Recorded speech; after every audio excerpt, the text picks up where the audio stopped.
Halo teman-teman semuanya. Di video kali ini kami dari kelompok 2 akan mempresentasikan mengenai proses komunikasi pemasaran. Sebelum masuk ke videonya, izinkan kami memperkenalkan anggota kelompok kami. Anggota yang pertama, Amelia Setifani Suseno dengan NIM akhir 1022.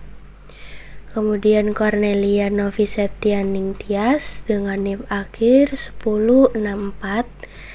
Kemudian Nikmatul Hamida dengan NIM akhir 1073. Kemudian Safira Media Irwana dengan NIM akhir 1075. Dan yang terakhir Pelangi Kasih Triananda dengan NIM akhir 1081. Untuk yang pertama, kita akan membahas tentang saluran komunikasi dalam bisnis. Saluran komunikasi dalam bisnis adalah metode yang digunakan untuk menyampaikan informasi antara individu atau kelompok dalam organisasi. Berikut ini merupakan hal-hal penting mengenai saluran komunikasi. Yang pertama itu ada jenis saluran komunikasi. Saluran komunikasi sendiri memiliki 3 jenis. Yang pertama adalah saluran formal, yang dimana saluran formal ini komunikasinya terstruktur mengikuti jalur resmi dalam organisasi. Contohnya seperti rapat, laporan, dan memo. Yang kedua, saluran informal. Komunikasi ini berjalan secara tidak terstruktur, sering terjadi secara spontan. Dan yang terakhir adalah komunikasi dengan saluran eksternal. Contohnya, saat kita berkomunikasi dengan pelanggan di media sosial maupun secara langsung. Dan yang B adalah fungsi saluran komunikasi. Saluran komunikasi sendiri memiliki 3 fungsi. Yang pertama sebagai fungsi informasi. Saluran komunikasi ini fungsinya untuk menyampaikan data dan informasi penting. Yang kedua sebagai fungsi koordinasi. Saluran komunikasi ini untuk memfasilitasi kolaborasi antar departemen. Dan yang ketiga itu motivasi. Saluran komunikasi ini berguna untuk meningkatkan semangat kerja melalui umpan balik yang positif.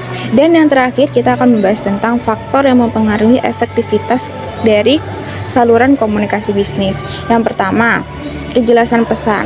Pesan itu harus jelas dan mudah dipahami. Dan yang kedua, media yang digunakan. Pemilihan media yang digunakan itu harus tepat, seperti penggunaan email, telepon, tatap muka, itu sangat berpengaruh terhadap adanya efektivitas dalam melakukan komunikasi bisnis. Dan yang terakhir itu adalah konteks. Jadi kita harus memperhatikan situasi dan budaya organisasi, karena itu juga salah satu hal-hal yang berpengaruh terhadap komunikasi. Selanjutnya, strategi dalam mengatasi hambatan ketika berkomunikasi. Mengatasi hambatan komunikasi sangat penting untuk meningkatkan efektivitas dan harmonisasi dalam berinteraksi dengan orang lain. Berikut adalah beberapa strategi yang dapat digunakan untuk mengatasi hambatan komunikasi.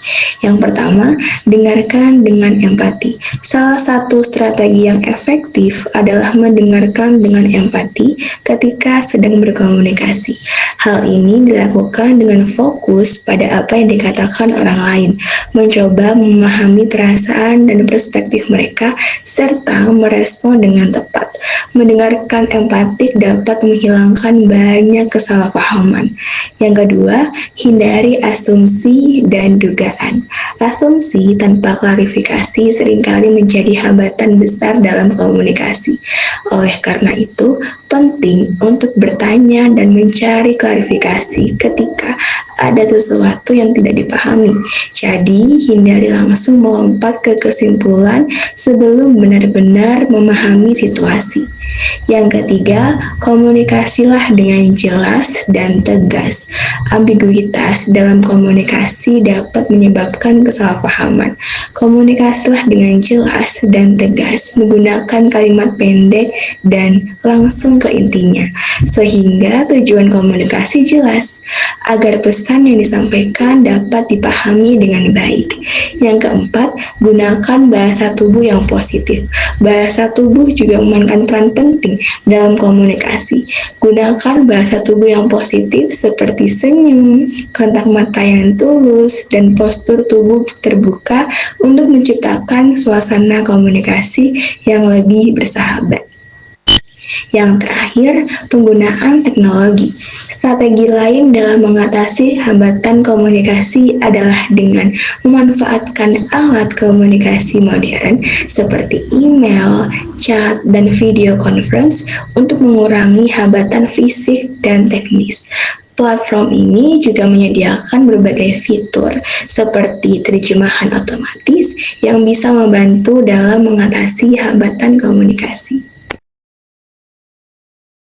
Selanjutnya, yaitu peran teknologi dalam komunikasi bisnis. Teknologi sudah banyak digunakan dalam mendukung proses bisnis yang terjadi di perusahaan. Selain itu, hubungan bisnis dan teknologi jika diterapkan akan membuka akses informasi dan penyebaran informasi dengan mudah. Seperti yang telah diketahui, memanfaatkan teknologi informasi dapat digunakan untuk melakukan promosi atau kegiatan yang sifatnya publikasi, baik itu berupa berita, iklan, pengetahuan, dan informasi lainnya konvensional. Kemudian manfaat teknologi dalam bisnis. Yang pertama, pelaku usaha akan memperoleh beberapa kemudahan dalam mengolah bisnisnya, sehingga efisiensi bisnis meningkat dan bisnis bisa cepat berkembang. Yang kedua, mempermudah cara berkomunikasi.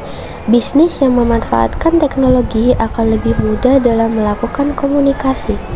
Dalam menjalankan proses bisnis tidak luput dari komunikasi, yang mana hal ini peran teknologi mendorong kecepatan dalam melakukan aktivitas komunikasi, misalnya melakukan pertukaran pesan melalui email, antar rekan kerja, ataupun menggunakan aplikasi lainnya yang berbasis internet.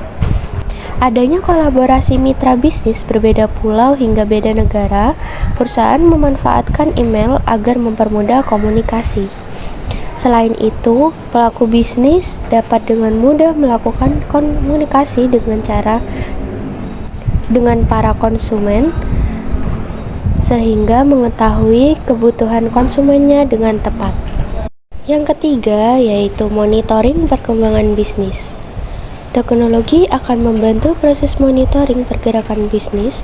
Pelaku bisnis dapat mengetahui pergerakan bisnis dengan memanfaatkan jaringan internet dengan menggunakan report harian atau bulanan, sehingga memudahkan dalam menyusun strategi ke depannya.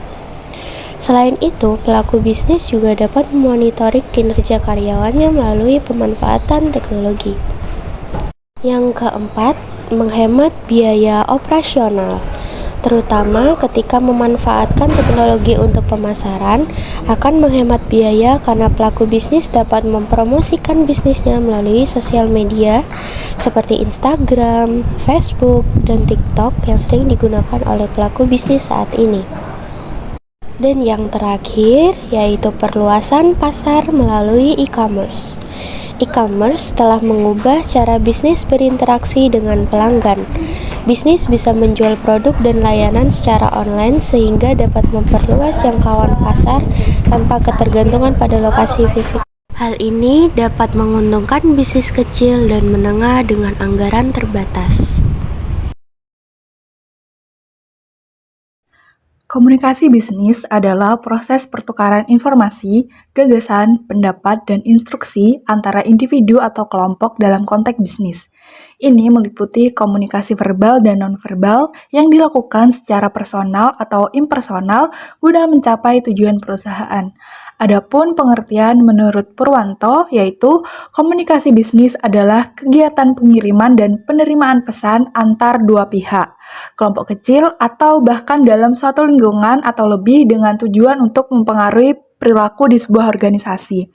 Nah, komunikasi bisnis ini berguna saat melakukan kegiatan seperti proposal dan perencanaan ide bisnis baru, penyajian gagasan, mengambil keputusan, membuat kesepakatan, hingga operasional layanan penjualan. Adapun tujuan dari komunikasi bisnis yaitu yang pertama, memberikan informasi seputar dunia usaha dagang kepada pihak lain. Yang kedua, yaitu melakukan persuasi supaya maksud dan tujuan yang disampaikan mampu dipahami secara baik dan benar. Yang ketiga, yaitu kolaborasi. Nah, melalui kolaborasi dapat mempermudah kerjasama dengan pihak domestik atau juga perusahaan asing sekalipun. Yang keempat, yaitu membangun hubungan yang baik. Adapun jenis-jenis komunikasi bisnis yang pertama yaitu internal, yaitu komunikasi di dalam organisasi. Yang kedua yaitu eksternal, komunikasi dengan pihak luar. Yang ketiga vertikal, antara tingkatan yang berbeda. Yang keempat yaitu horizontal, antara rekan sejawat. Yang selanjutnya yaitu manfaat komunikasi bisnis. Yang pertama, mengurangi kesalahpahaman. Komunikasi yang jelas membantu semua pihak memahami informasi yang baik sehingga menghindari kesalahan interpretasi. Yang kedua yaitu meningkatkan produktivitas. Arus informasi yang lancar memungkinkan karyawan dan manajer untuk bekerja lebih efisien, meningkatkan output kerja. Yang ketiga yaitu mendukung tujuan perusahaan. Interaksi yang baik antar pihak mendukung pencapaian tujuan strategis perusahaan. Yang keempat yaitu meningkatkan hubungan. Komunikasi yang efektif memperkuat sinergi antara divisi dan membangun kemitraan yang solid dengan pihak eksternal. Manfaat yang berikutnya yaitu fasilitasi inovasi. Lingkungan komunikasi yang terbuka mendorong karyawan untuk berbagi ide dan Studi kasus dan contoh nyata proses komunikasi. Studi kasus mengenai proses komunikasi dapat ditemukan dalam berbagai konteks. Contohnya, 1. Adanya hambatan komunikasi antara atasan dan pekerja lepas yang sering terjadi melalui WhatsApp. Masalah ini muncul dari perbedaan persepsi dan penggunaan bahasa yang dapat diatasi dengan adanya pertemuan langsung. 2. Dalam konteks pertanian, komunikasi dilakukan secara langsung dan melalui aplikasi pesan dengan ketua kelompok sebagai pemimpin opini. 3. Kasus kesalahpahaman antara penjual dan pembeli yang sering terjadi akibat prosedur komunikasi yang tidak jelas yang dapat diselesaikan dengan mempertegas struktur organisasi.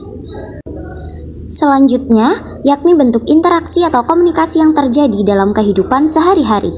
1. Pada saat pidato publik, seseorang menyampaikan pesan di depan audiens seperti dalam acara kenegaraan. 2. Wawancara kerja, calon pekerja berkomunikasi dengan pewawancara untuk menunjukkan kualifikasi dan pengalamannya. 3. Negosiasi dua pihak berdiskusi untuk mencapai kesepakatan sangat penting dalam konteks bisnis. 4. Pada saat rapat pertemuan terencana antara anggota organisasi untuk membahas isu tertentu.